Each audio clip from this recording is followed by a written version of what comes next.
Good morning, everyone. Thank you for joining us. Welcome back to our Nialli webinar series. We're excited to kick this off again for 2026. And this week's topic is going to be all about bringing clarity to construction tech. So how do you find the right technology, test that technology, roll it out to your company, and deal with this very overwhelming space that's starting to grow and get a lot bigger in construction? So we have Erin Khan joining us. I'll introduce her in a minute, but just before we do that, I'm going to go over a couple of housekeeping things, give everybody a chance to get on the webinar here, and we'll dive into the conversation. So just a reminder, we are recording this webinar session, so if you have to hop off or you aren't able to make it, we will get this up on our website after the event. I will also send it out to anybody who's registered to the webinar, and we will post this on our YouTube channel as well, so feel free to go back after and watch the episode if you'd like. Additionally, we do have some other upcoming events. You can keep tabs on these on our events page. Our next webinar will likely be late March. We're just finalizing things with our next upcoming speaker, so stay tuned for that.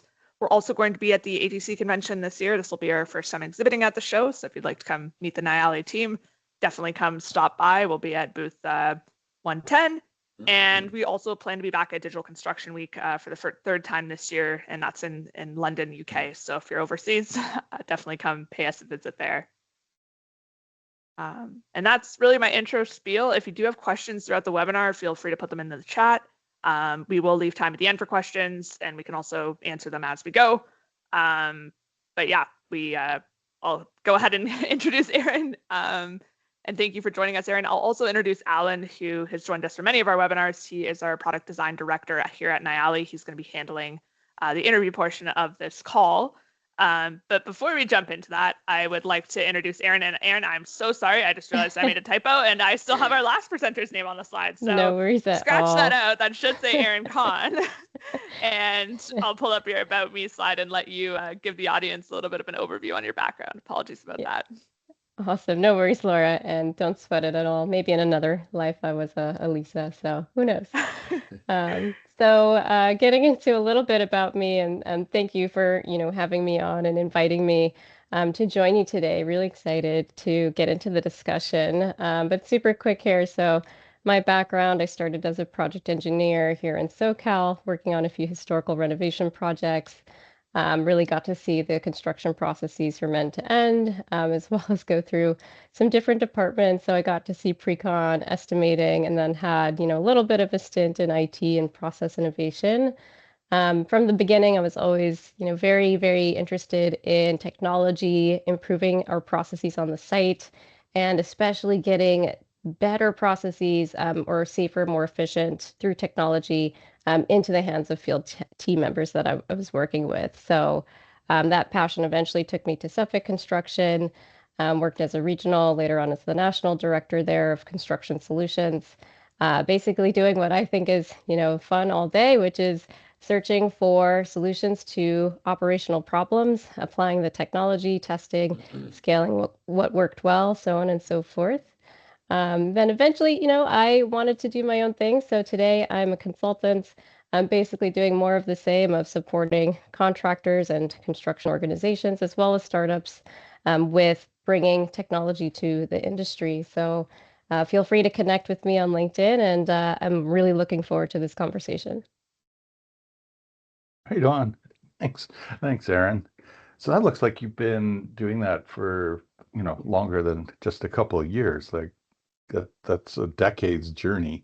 And that really covers a lot of, technology has changed significantly, in that time period. And I'm just wondering if you could just break down what you mean by construction technology, whether software, hardware combinations. Why don't we start with that just to level set a little bit? Yeah. Oh my gosh. Yeah. So, around 13 years-ish in the industry for me, I've seen quite the transformation from the start of my career to where we are now. And when we think about construction technology and what that means to me, to us, to the industry, I think what it really boils down to is that we're taking, the knowledge that we have from our experiences, we're using tools to get results and to basically find ways to improve the processes that we're doing. So in my mind, technology, it is maybe a little bit of a looser definition. So it could be process innovation, right? Maybe you Mm, resequence something and that brings you, some sort of efficiency gains. In the more traditional sense, we think about technology as software, as hardware, maybe robotics, right? And absolutely, 10,000%, those are also technologies. I think if it's in the effort of continuous improvement, that's kind of where we see that advancement. And it's in the technology bucket as opposed to the legacy historic tool bucket. yeah, no, I think that's a nice perspective to start with.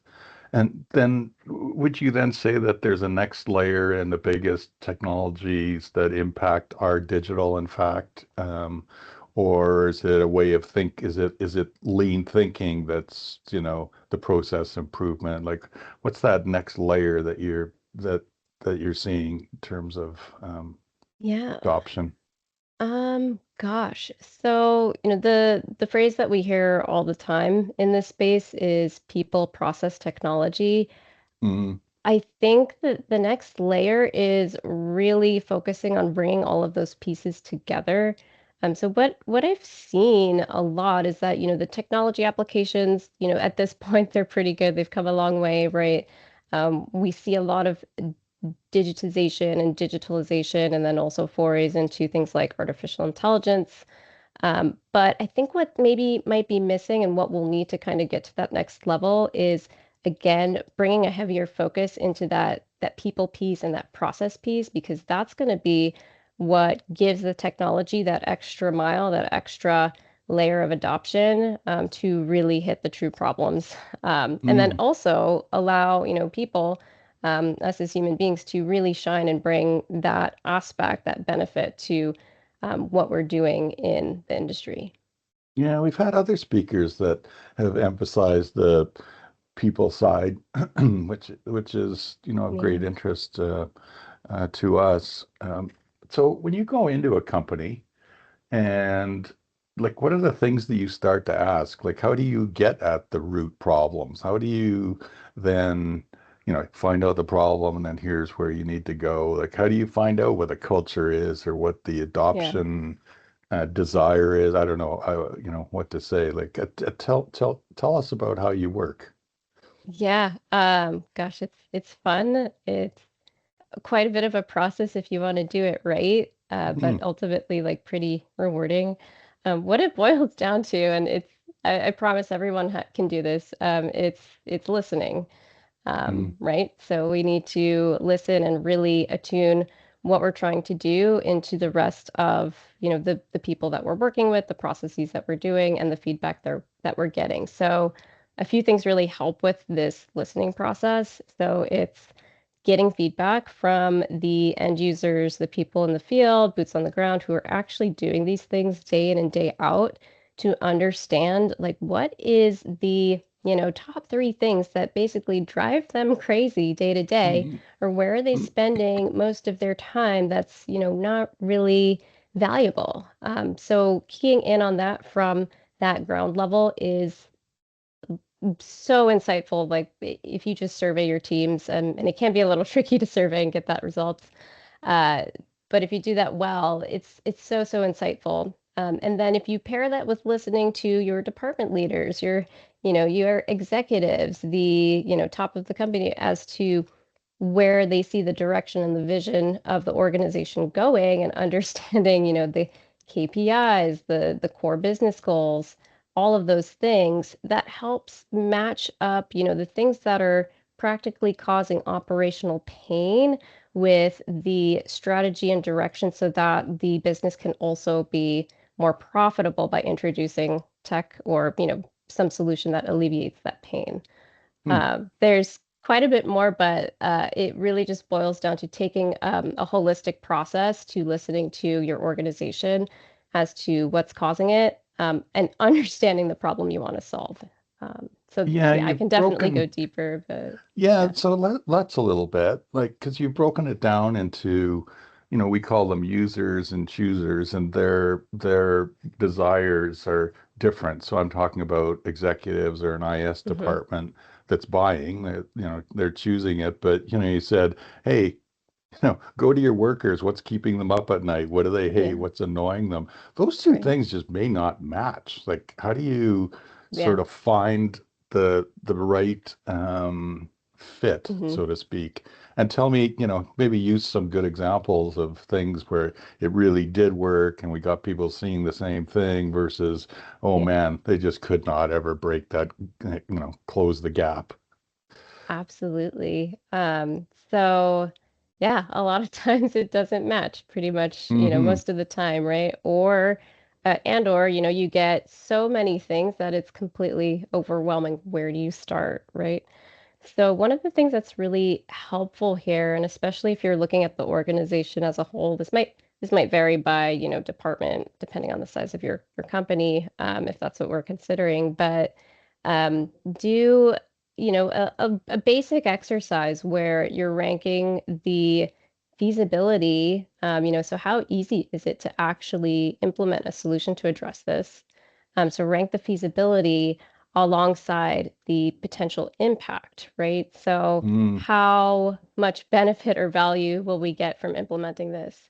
And you'll get this nice map or a matrix of things that are low-hanging fruit versus things that might be impossible at that point in time. right. But you'll also come up with like this nice middle ground where if it's just a little bit of investment and effort, you get a lot of benefit. So that helps identify some of those more strategic things that you may want to put a bit more resources into. And it helps develop that like prioritization roadmap effectively. And then for those low-hanging fruit things, right? Maybe there is somebody who's really passionate about doing something, and they can pick that up and run with it, and it's a very small short-term project. But to your other question, Alan, like some specific cases, I pull on the process piece here, right? So if you have a process that is in every single project, they're going to have to do this process 100% of the time, no matter what. It's just how it's done. And it's not something that's project specific, or it's not something that's, kind of a one-off thing. That is a really strong indicator that that's worth, focusing some more time on because you're going to Mm, have that scalability impact. So a few examples of this, like reality capture. So we're always going to have to document the site. We're always going to have to document our work in place and all sorts of other things. So finding a powerful way to do project documentation won't just help one project, but it can also scale up to help the entire organization and then realize multiplier benefits on that. So yeah, your example is a good one that we can just sort of expand on a little bit because what starts to happen in my mind or what I see is I see these things that, oh, wow, is that ever neat? And, yeah. we can call it the shiny object or however you want to describe it. Do you see that a lot? I mean, obviously vendors have an idea and they want to try and sell it into companies. Like, how do you help people kind of say, this is going to improve your process and or this is not going to help you. It's you just love it because it's neat. Hmm. Like, how do Yeah. you have that conversation? Yeah, exactly. So it depends a little bit, right? So if you're, a very, very large organization, you have a lot of resources, Mm, you've got a team to cover all of your basics, and you even have, extra resources to kind of play around with some things, that might be okay, right? To explore, the edges of what's out there on the market.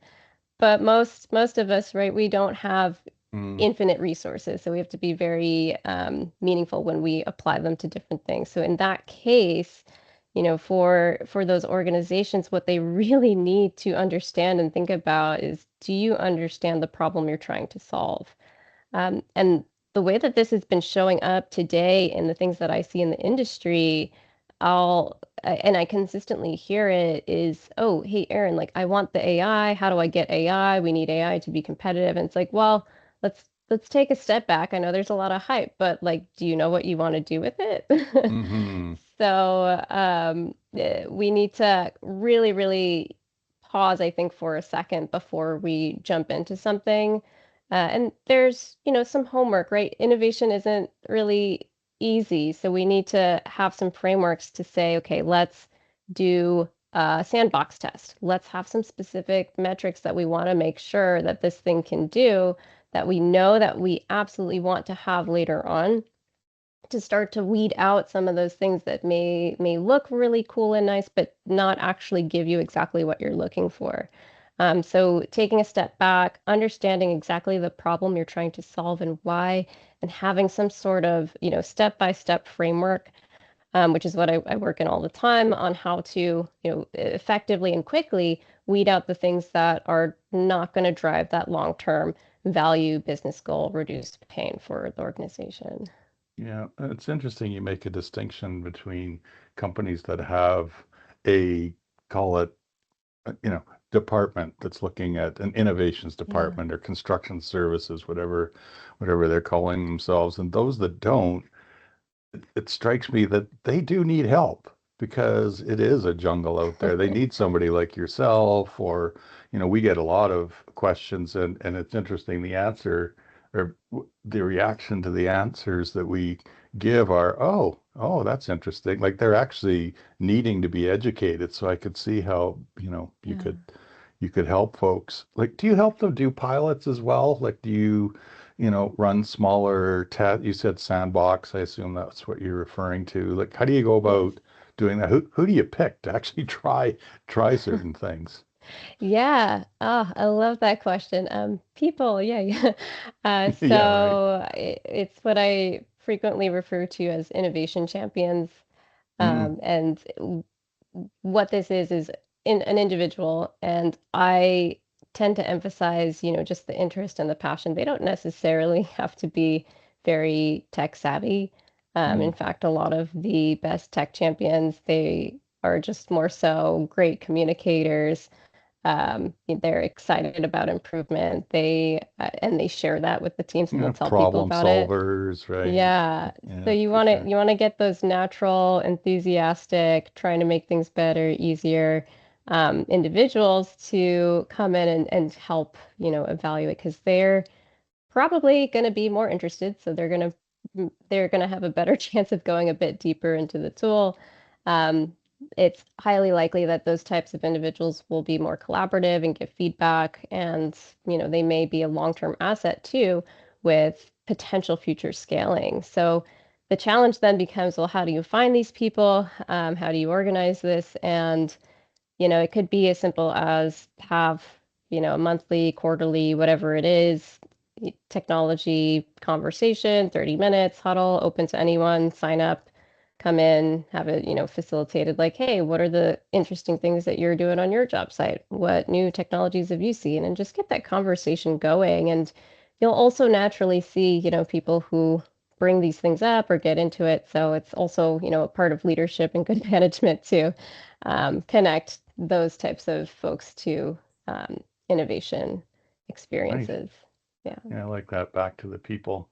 Just before I get to my next sort of probe, we will be having question and answers for Erin, sort of at the end of our conversation. So have them ready, and we do have a Q&A, I believe, button on the session, so you can put those in there, and either myself or Laura will pick them up, or Erin. So that would be great if you have those ready. We'll probably do that at the bottom of the hour, approximately. So my next thing. So you've done the trial. You found Mhm. your thought leader, we'll call them. Um, how does the decision get made finally? Like who makes the Yeah. final call and to what scale? Like, it's going across our whole company, or Hmm. let's just try it here. Like how do you actually get to a decision so you don't spin the wheels because you're nervous, or I don't know, what you can maybe describe that getting over the Yeah. getting to the top of the mountain. Yeah. So I wrote an article on this. It's on my blog, and Oh, it neat. talks about how do you get through that tech adoption phase to like actually acquiring the tech.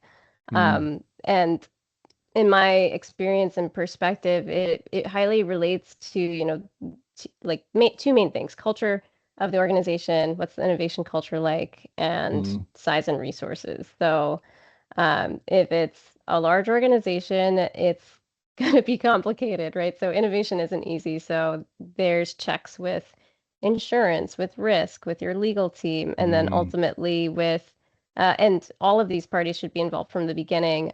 IT also should be involved or, looped in at least a little bit from the beginning of all of these processes. So all those stakeholders usually will need to buy in. And this is why I think on the tech provider side too, they are maybe often surprised when coming into the construction industry, like, oh wow, like it's, a little bit difficult to um, you know, uh, get a large adoption or scaling of the solution. It's because you have to go through all these hoops, especially in larger companies. In a smaller company, if it's just a smaller shop, right, and it's maybe just one or two people that really needed to coordinate, that tends to go faster, right? So you need to you get them aligned. That main one or two individuals as key stakeholders, again, from the beginning to the end, and really show them, either through case studies or that sandbox test, ideally, right? That, hey, we can prove to you that there's value here. So showing that early value to those key couple of stakeholders can usually result in a faster turnaround in that acquisition and adoption process. But it can be extra, I guess, challenging if, maybe you're a smaller organization, but the innovation culture is very resistant to change. So that's where, there's probably going to be more barriers than it's worth, because the culture has to change first to be for them, mm. for the organization itself to be open and receptive to new solutions coming in. Yeah, the people part again. Do you have any Yep. do you have any horror story? I'll call them. I don't know if they're going to be horror stories, but examples of, a specific, you've been through the trial, you've had everybody involved, and then it's like, boom, it doesn't happen because of something. Like, do you have any Yeah. examples of that? Like with answering, the why question? Yeah, yeah. A few, I think. Let's see. So there's a couple I'll touch on. Maybe two. So like one, I think, is where company, organization, leadership was interested in a solution. It did a lot of great stuff, but wasn't quite aligned with exactly what the operational teams needed. So they didn't really talk to the actual teams that were going to use the solution. So they tried to deploy it to like mass scale it, and nobody used it. So that's where, again, going back to earlier in our conversation, that listening piece for what people actually need, uh, Mm, that's where you need to make sure you're checking that, because if nobody's going to use it, even if it might be valuable from a leadership perspective, like the data is not going to get in the system, it's not going to get used. So you're going to run into some issues there. And then maybe on the flip side, and this is kind of interesting. So I've seen in a few instances where project teams, they're problem solvers, right? So they'll go out, they'll get their solution. They won't check in maybe with a lot of the other groups that they should be, and they are having a great time using it. They want to bring it to their next project. And it turns out, it gets all the way up to IT and whatever other stakeholders need to be aware. And it's not compatible with the rest of the tech uh, stack. So all of that work that they put into like learning that platform, getting some value, which is good, but it ultimately doesn't really go anywhere to benefit, the rest of the business or have potential integrations and better, deeper implementations. So, so that like that's happened quite a few times where again, like if you're not bringing those right stakeholders in early on, you can come into these roadblocks and it just kind of undoes a lot of work. Yeah, so yeah. it was not great.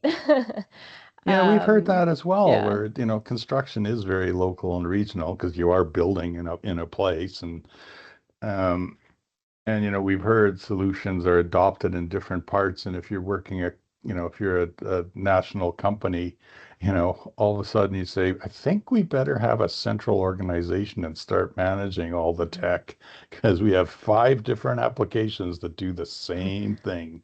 More And, like 50. obviously, and Yeah. it's expensive, right? It's Yes. expensive stuff. Yeah. So let's talk about trends. I mean, you've been in this for a while. You've seen sort of the development of things. What's sort of emerging, or what's happening, or what's being adopted, what's being easily adopted? Why don't you talk a little bit about sort of your perspective, and maybe you've written on this, the um, kind of things to watch for people, things to watch out for, things that seem to have value, Yeah. and are being adopted at a greater rate. So it's definitely a spectrum, right? So I think early in my career, right, I think we saw just a lot of paper. So getting off of Documentation, paper yes. was a really big focus. And Hmm. by and large, I'm more optimistic. I think most organizations have found significant ways to reduce a lot of the paper processes, the manual processes of like printing and scanning. I cannot even imagine like how many hours did I spend in front of a scanner just scanning papers in. Crazy. Exactly. So that I think has been largely addressed, maybe not everywhere, but largely addressed. But alongside this other trend where a lot of organizations have done a really good job of digitizing, they've got digital platforms, they know how to manage their data a little bit. They're pushing the boundaries now with artificial intelligence and those types of solutions that are now very prolific on the market. So what that's doing to maybe, our laggards who may just be getting out of that paper phase, it's really pushing them a lot faster to get good digital platforms that can help have a foundation for that data. And then the other trend too, like on the other side of the spectrum with AI adoption and other sophisticated tools is that we're starting to see an interesting integration or synthesis, I would say, of hardware, software, and people skills. So, like things like robotics utilizing AI to understand where to better apply or how to give intelligence or insights into the process that they're doing. Or, a more tangible example, robot dog walks your job site, has an AI camera on it, and is automatically giving you quantities and progress reports. So those types of things are becoming a little bit more easier to do and commoditized. So that synthesis is a really exciting piece. What I'm really interested in is how we will capture knowledge in the industry. So that's something that I'm looking forward to. That is a big problem just throughout in general. So I'm hoping that this synthesis will help with grabbing, all of the lessons learned in the field that, we've had in the industry and putting that into a good way to translate that to, next and future generations of builders coming in. Yeah, that's a really interesting point, because it's that tacit knowledge. How do you pass that along? You see Mhm. that at a job site where, they're discussing something, a stairwell or something that needs Right. doing, and, a senior person will step up and go, hey, if we do it like this, da da da da da, and everybody nods, Hmm. right? Like it's that sort of call it intellectual capital or whatever. How do you capture Yeah, that? Pretty neat. absolutely. And again, it's the people part for sure. Hmm. We're pretty much close to the time that we can open up for questions. Laura, I don't know if you've seen any come into the chat or the Q&A, but I certainly encourage that. Some really hard questions for Erin. Yeah, don't see any questions in the chat yet, but we'll give people a couple minutes if they do have anything they'd like to ask. Erin's got a wealth of knowledge on the good, the bad, and Yeah. the ugly when it comes to tech adoption, so don't be shy. Seen some Yeah. things. Everyone's like deep in January right now. They're like, I'm Yeah. locked in, we're working. It's busy time of year, I guess. Well, So it's a topic that's it's not an easy one.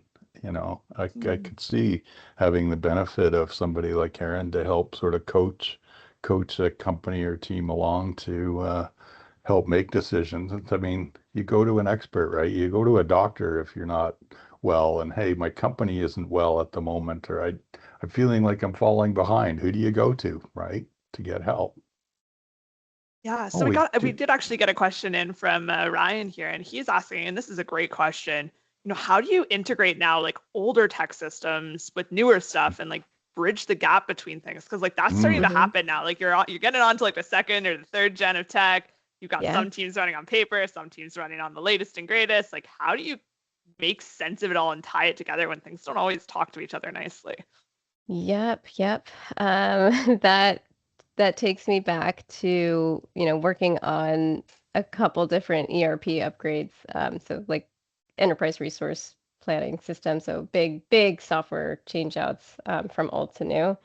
And what I would recommend at this point, like please get some data savvy people on your team. They will help you out tremendously in the long run, just with some of the practicalities of when you go to transferring from old to new.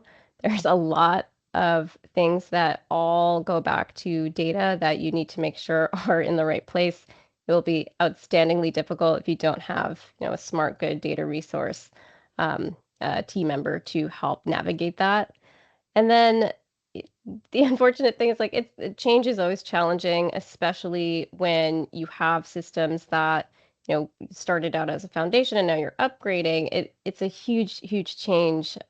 So the technicalities aside, I think it's really planning closely and communicating well with the rest of the organization. Again, that change management muscle. And do that as early as possible and involve key people as early as possible, so that makes them feel included in the process, especially again, going to that boots on the ground level. So one of the biggest things too is like, okay, maybe you can figure out the way technically to do that switch over and you get your data migrated and the new solution, the go live is smooth, hopefully, fingers crossed. The bigger problem and what I see happen all the time is actually getting people to use the new system in the way that it needs to be used. So having a good learning management platform, buffing that up before you go to do the switch out, making sure that you're partnering with your solution provider to get trainings and everything up to speed, identifying who needs to be in those trainings, having a strategic plan there. So again, it's like that technology piece. So get your ducks in a row with data and any other technical resources, but also have a longer term picture of that learning and training, because that ultimately is going to be the most difficult piece of the puzzle there, to bring it, I guess, full circle. Yeah. I think that's a fantastic advice, Erin, in terms of the change management. I think that so often gets overlooked. All the resources and the It's investment hard. goes into the tech itself. And they Yeah. completely ignore, like, yeah, we got to train our users. And even just switching a couple of buttons around can, drive people bonkers, It's crazy. make them Yeah. go crazy. Like, look at how many people are still using like Outlook Classic Guilty versus Guilty. like Oh the my new gosh. version. And like it's Yeah. almost identical. And it's just because you're like, no, I'm used to doing it this way and I want to keep doing it hmm this way. How dare you change things, Microsoft? So Yeah. And like yeah. Bluebeam like changed the layout and where some buttons were, and I was like, why? You get used to it, but it's a jolting type of experience. So you gotta, prep for that. The other thing too is like it just isn't easy. And then also this is maybe even broader term, but plan out your upgrades, right? Don't do five at once. Do, maybe one strategic one at a time, and maybe it's a smaller couple of things here and there. So I've seen it where also departments or companies, they don't give the tech enough time to actually get adopted and see how it goes. So maybe they'll try it for 6 months to a year and they say, it's like useless, and they pull it out, and really it was just a training problem and the tech itself was actually perfect for what they needed. So you have to kind of give it a little bit of time too, and like give it a good faith effort as well. Um, so yeah, don't do too much too fast. Oh, yeah. And I think on the flip side, don't delay and delay and delay all your tech stuff until True. it becomes an insurmountable mountain that you can't get over because Then things it's got put quite off. So like just overwhelming. proactively doing it piece by piece, definitely the best Yeah. way to go. So I do actually see we have another comment here, and it's kind of on a little bit longer comment. It's on like vibe coding and kind of the willingness of people to like start like designing and building things. It doesn't have to be these monolithic apps anymore. Like more Yes. individuals can be empowered to build like custom and one-off things. Like, do you kind of see that starting to change the industry a bit, like in terms of how we go about doing software development?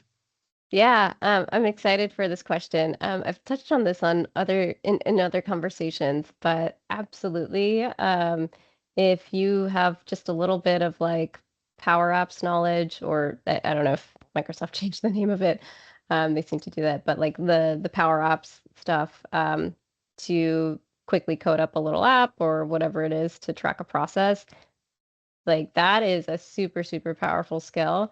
So 100%, we're starting to see these, custom developments that are being done by team members who are a little bit savvy with some of the coding stuff. And then also in considering all of the AI solutions that are out there, there's a lot of support that you can get from a solution like ChatGPT to help code something up without needing, a super expert, let's say you do want to check everything, right? But without needing a super expert to make something simple, maybe just to do like check-ins or stuff, or track one thing that you need tracked or whatever it is. So what we're also starting to see as well on top of that is these not custom dev, but like self builds like ERP systems. So you can find these solutions like online, and help build out, your own project management software, and it's done easily by plug and play. So it's bringing in a democratization of tech to the broader industry. So it's also starting to shift the skill set and the role of, you know, uh, regular operations professionals to say, okay, maybe in my skill set moving forward, I want to focus on prompt engineering, and maybe I want to focus on the ability to, spin up something quickly to track something that's really specific to my project, through either like a little app or whatever it is. Maybe it's like a fancy Excel, like extra fancy Excel. I don't know. So yeah, absolutely, that's starting to trend, and I think those skills are going to start to be more and more encoded into the DNA of our builders. Awesome. So yeah, I do see another question here just on kind of the evaluation process of technology. So um, they're kind of asking around, how do you avoid sharing sensitive organization input and also like protect the vendors from a proprietary standpoint? Like, are there any frameworks or best practices that can be followed so like neither side has to, risk compromising their confidentiality? Yeah. I mean, NDAs are a good rule of thumb in general, especially if you're working on sensitive data. So that is always a good rule of thumb. I mentioned sandbox projects, and ideally, what your organization will have is a sample copy of something that's from production that's been scrubbed, that's good to do whatever you want to do with it, so that it has no proprietary data. It is a true representative sample. You can share that with you know boundaries, right? Reasonable boundaries, with your tech providers. And from the tech provider side, it's also understanding that the companies that you're working with, they value privacy. So having that up front and showing, hey, we have these mechanisms in place to make sure that your data stays with you. Um, it's also a part of the evaluation too, right? So when we go to look into solutions, we should be asking, like, what do you do for data security? Where do you store the data? Who has access to it? Is it training any models, et cetera, et cetera? How do we get our data out if there's an event that happens where we need to do that.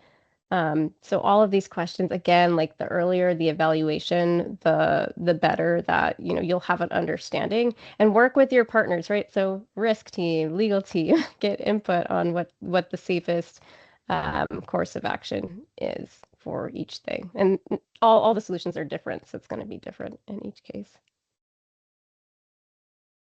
All right. And I see one more question in the chat here, and that's just, a lot of times the staff in the field are somewhat reluctant or skeptical on tech, often because they have been burned. They've been told that this tech solution is going to be the be all and end all and it's amazing. And then they go to roll it out and it just does not work the way they want it to work. So, if you encounter that with, that tech resistance, like, do you have any strategies you can share with folks on, how to help those field teams kind of work past maybe some poor, bad experiences they've had in the past? Yeah, it does happen more often than I would like. It is an unfortunate circumstance to be in. I think what it comes down to is, again, really being personable, giving a bit more extra attention to those who are just, they've got like a blanket wall in front of them, preventing them from being open to it. So what may help, and some people, right, they just are that way, and you can't really kind of break through. But for many, it really just takes, again, listening, showing that you cared, that they did not have a good experience, and that you want to make it right, and that you've done the steps to make it right. So, us as people, right, we have to motivate people, and people get motivated when they know somebody cares about them, is taking them seriously, acknowledging, their struggles, and then has, even done the next step of saying, like, look, I addressed all of your concerns in these ways, and communicating that. It, again, like, innovation's hard. It takes a lot of time. You have to really be, personable, and like kind of have that one-on-one connection. The other thing, a little bit more technically, that might help as well. Again, going back to that training, that rollout piece. So if it's an app maybe that they have to use and tap some buttons on, have the trainer go out to the job site and do like a mock walk with them and have them do the process, and then have them see like, oh, actually that was pretty easy. This is much better than that other thing. Oh, okay, maybe I can give it a chance. Um, so yeah, it can be tough to undo some maybe negative experiences, and it does get kind of encoded in our minds when it is quite negative. But it's a process of patience, listening, retraining, maybe a little bit of hand holding, and maybe a little bit of letting go, right? So in some cases, you can't always change somebody's mind. Yeah. Yeah, I would add to that, if somebody has been burned, like not somebody, group of people, they just reject this new thing. You go back to them and say, all right, so what is, do you have problems? What are they? What do we need to get, so that we get To better, whatever right. I mean, I think that'll be appreciated and it'll get over the burn. It was to your very first point, understand the problems, understand the people, understand their needs, and then talk about, the value of one thing over another rather than just say, here it is, everybody's got to use it. Mhm. That's a bad start, right? The other thing too that might help is, again, leaning on those innovation champions who are gonna hype up, Mm, things that are working really well, and get them to talk about it, right? Get, if it's the field, get somebody from the field who's had a good experience to talk to everybody else in the field, right? So it's coming from the same group, so it's a bit more believable. I know, I wouldn't necessarily believe someone if they're like, hey, this thing works great, but they've never actually done the process that, I'm doing every day, right? So have it come from that same group as well, and maybe even introduce a little bit of competition, like, oh, so and so project, they, they get through all their reports in an hour, and we noticed, your project or whatever it is gets through this in like maybe, a week, and they're using this tech, like, we think you could get through your reports in an hour. Do you want to try that? Like, oh, wow, yeah, actually, I do want to get through this in an hour versus a week. Like, yeah, I'll give it a shot. So key into on like, like just showing that value, that comparison, and then, what is it that they care about? Do they want to go home on time? Do they want to get through a very specific thing faster? Like, what is it? So Yeah, can help them exactly. out. I think the point on that peer Mm, collaboration is so important. Like if you can get people that are in the same roles that they're in to tell them that this technology works or like to give this a try, they're far more likely to listen than, somebody, some bigwig from corporate or some vendor coming in and being like, yeah, you have to do this. It's great. this is Cause the best yeah, thing they're ever. Like, are you sure? especially if you're Yeah, trying to like roll it out to other projects. If you have one project that's using the tech and they're loving it, like who are those right. champions? Can you get them to like, I don't know, say a quick Share. spiel or something? Because like that's going to be way more convincing to the other teams rather than, management top down saying, hey, you have to use this thing. So Right. great points. Yeah, Yeah. recommendation is super powerful. Oh. So All Laura, right. it looks like we're almost at time. I see Yeah, I another think that comment from Jamie, but it's more of a comment than. brings us to time. I'm not sure where that. Oh, yeah, that we kind of already answered that one. That was on like the vibe coding and the Ah, kind right of on. future of how tech is getting developed. So Oh, it showed up as a uh, new one for me. Oh, that's all right. sounds I good. Yeah, think I we're think good. that I don't know if you want to wrap it up, or if you have any final comments, Erin or Laura. I'm, very happy with some of the things we've talked about. It's been great. I think that brings us to a close. Unless Erin, there's anything you Yeah. want to end off on, but No, thanks for having me. This has been really good.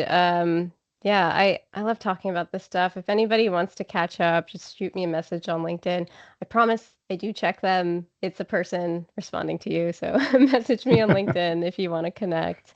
Or you can just search up my website and my Calendly and stuff. It's all out there. So, Nice. yeah, but thanks for having me on. This has been awesome. yeah, And we'll thanks so see you much. again at a show, perhaps, or at a job site. You never know. Yeah, we'll see. Right on. Thank you so much, Erin. All right, Thanks. thanks everyone.